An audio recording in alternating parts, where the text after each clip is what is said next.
Dilolostro YouTube channel. La hilesh godi. Okay, ngene xigodini namuntlha mi fike kona xigodini xa mampela.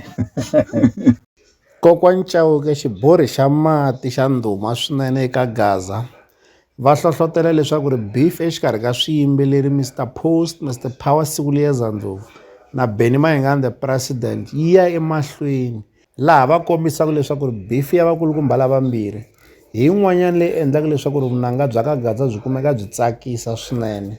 Loko beef yo hela exikarhi ka Mr Post na Benny Mayengani the president, swilo swi nga ka swi nga tsakisi. Va fiki va posta ka xiyenge xa mabulu xa Facebook va tsala leswi landzelaka: guys, loko vanhu lava vo rivalelana music wu fini, Gaza hinkwenu yi languse vona ku ri va ri yini hi sayiti ra machayelo.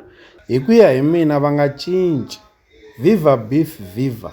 Se marito lama nga tsariwa hi Kokwani Chauke va kombisa kahle leswaku ri kahlekahle hi ku ya hi vona va yima na swona leswaku ri beef exikarhi ka vakulukumba lava a yi emahlweni yi nga heli. Mhaka ya ku loko va karhi va bifana hi ndlela leyiwani swi endla leswaku ri vunanga bya ka Gaza byi kumeka byi karhi byi tsakisa swinene.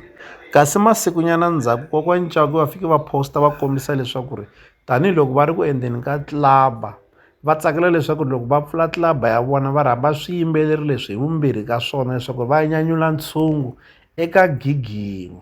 Ene ha swi tiva leswaku ri sweswo Benny Mayengani the president va twanana na swona, a va swi lavi ku va va nyanyula ntshungu laha nga na xiyimbeleri Mr Post. Kambe laha Kokwani Chauke va kombisa leswaku ri se va swi endlile sweswo, naswona vakulukumba lavambirhi hinkwavo va pfumerini leswi hi swi kanakanaka. Va fiki va tsala va ku, guys, mina vanhu lava na va tsakela hinkwavo ene ni tsakela ku ri loko ni pfula club ya mina ni va rhamba va ta va ta tirha hinkwavo ka vona. Loko ku huma kokwani Benny ku nghena Mr Post, ni vula so ni va rhambini ene ve ri va hava problem i ku vulavula ka vanhu va ka Gaza ntsena. Se ku ya hi leswi nga tsariwa hi Kokwani Chauke va kombisa leswaku ri Benny Mayengani na Mr Post a va na xiphiqo ku va va nyanyula ntshungu eka gigi yin'we, leswi ku nga ri ku ntiyiso hi mhaka ku ha swi tiva leswaku ri Benny Mayengani the president hi vona lava vulaka leswaku ri a va nyanyuli ntshungu lawa nga na xiyimbeleri Mr Post.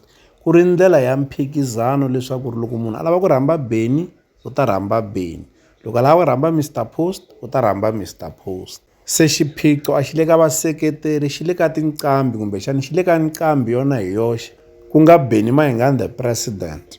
Se yaleyo eka nkarhi wa sweswiwani hi ngo vula leswaku ri ha yimeli ku va hi ta vona leswaku ri leswi Kokwani Chauke va nga swi vula xana swi ta endleka ke. Kasi ka leyo sungula xana n'wina mi swi vonisa ku yini? Xana hi swona leswi Kokwani Chauke va swi vulaka leswaku ri vunanga bya ka Gaza byi nandzihisiwa hi beef ya xiyimbeleri Mr Post xikan'we na Benny Mayengani the president ke? Leswi hi la ta avelana na n'wina eka Dilolostro YouTube channel. Mi ta avelana na hina mavonelo ya n'wina eka xibokisana xa ku tsala eka xona mavonelo la ka Dilolostro YouTube channel. Hi le xigodini, leyi i channel ya n'wina ya ka Gaza. Okay, ngene xigodini namuntlha mi fike kona xigodini xa mampela.